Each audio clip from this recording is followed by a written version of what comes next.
안녕하세요. 5월 셋째 주 성령 강림절입니다. 내안의교회 성도님들, 반갑습니다. 이번 주 설교 주제는 어떻게 되죠? 그리스도를 확실하게 붙잡고 인도받자.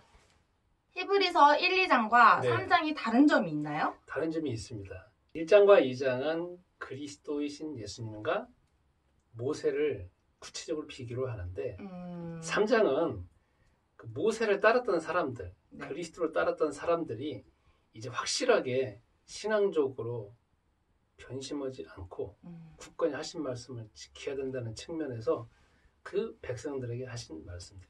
제가 3장을 읽어봤는데요. 네. 그 편지를 쓴 사람의 그 마음이 좀 애타게 느껴지더라고요. 당연하죠. 왜냐하면 뭔가 돌아가려고 하니까, 예전으로 아. 돌아가려고 하니까 전하는 사람이 답답한 가운데에서 돌아가지 말라고 지금 외치고 있습니다. 아, 그 내용이 돌아가지 말라는 내용인가요? 그렇죠. 돌아가지 말라는 내용입니다.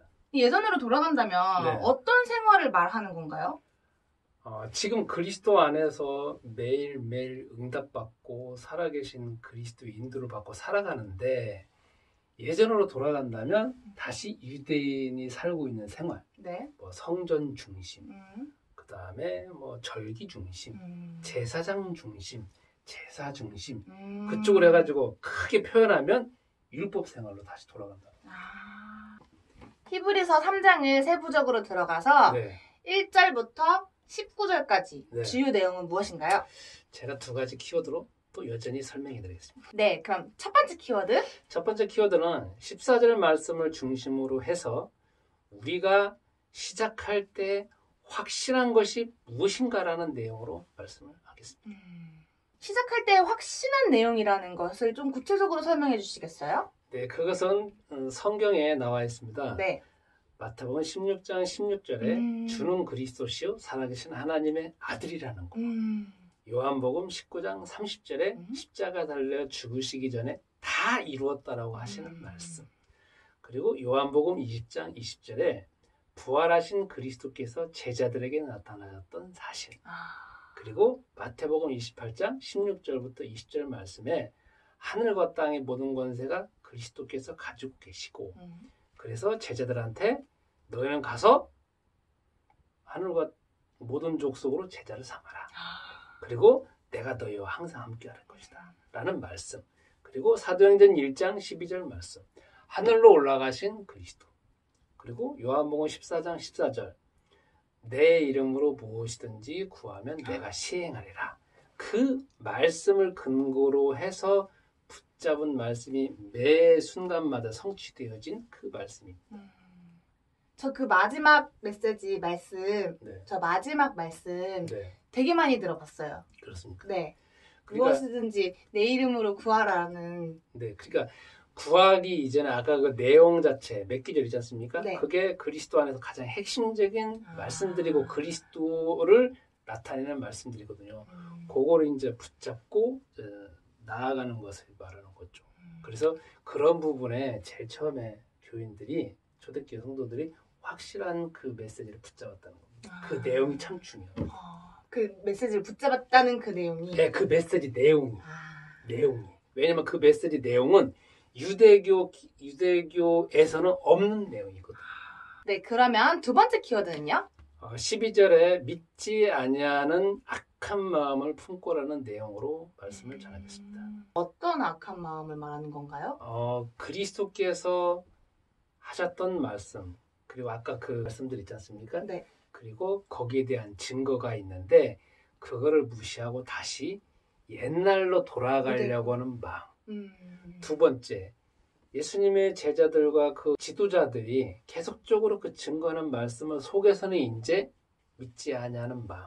그게 그것을 악한 마음이에요? 악한 마음. 그걸 악한 마음이라고 표현하고 있는 거죠, 여기에서? 네, 그렇습니다. 그리고 그렇게 믿지 아니하면 예전의 생각으로 돌아가게 되어지고 또 지금 현재 교회 공동체에 대해서 더 불신하게 되어지고 관계는 멀어지게 되어지고 예수님이 그리스도라는 거에 대해 더 희미해지게 되어지고 그러면 다시 또 옛날로 돌아가는 거죠. 여기 결별하고. 그렇게 근데 다시 돌아가게 되면 어떻게 되는 거예요? 유대교 생활로 다시 돌아가면 또 제사 드려야 되고 제사장이 하는 말 들어야 되고 율법 지켜야 되고 절기 지켜야 되고 그걸 통해서 하나님 만나는 거니까. 그러다가 보면 거기에서 또 하나님이 임재하신다라고 또 충성하게 되거든요. 네. 근데 이미 여기에서 그러한 모든 시대는 다 이미 지나갔어요. 그리스도가 지금 교회 공동체 안에서 임재하시고 말씀하시는 걸 다 무시하고 옛날에 돌아가는 건데 네. 그러면 이제 허울뿐인 하나님만 있는 거예요. 그렇구나. 그렇습니다. 그러면 악한 마음을 품으면 네. 지옥에 가나요? 아닙니다. 그렇진 않습니다.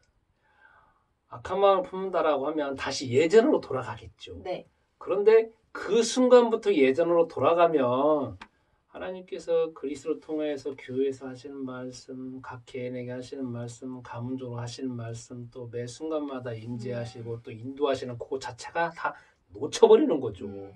그러면 이전까지에 대한 결과만 나오는 것이지 그 이후부터 계속적으로 이어지는 세계복음화의 하나님의 언약에 대한 성취는 경험할 수 없다는 것이죠.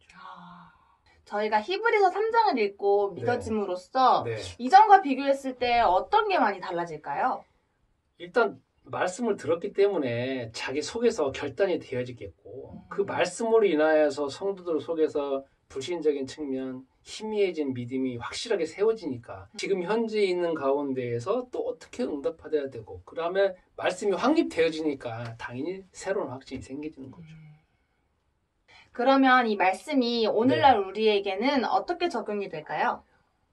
오늘날의 상황과 그때 상황은 분명 다릅니다. 그렇죠. 2000년 전이니까. 그렇죠. 히브리서 했던 상황은 유대교 기독교인들이 사느냐 죽느냐의 문제였습니다. 그런데 오늘날 지금 대한민국 교회는 교회 간다고 해서 죽이는 것도 아니고 네네.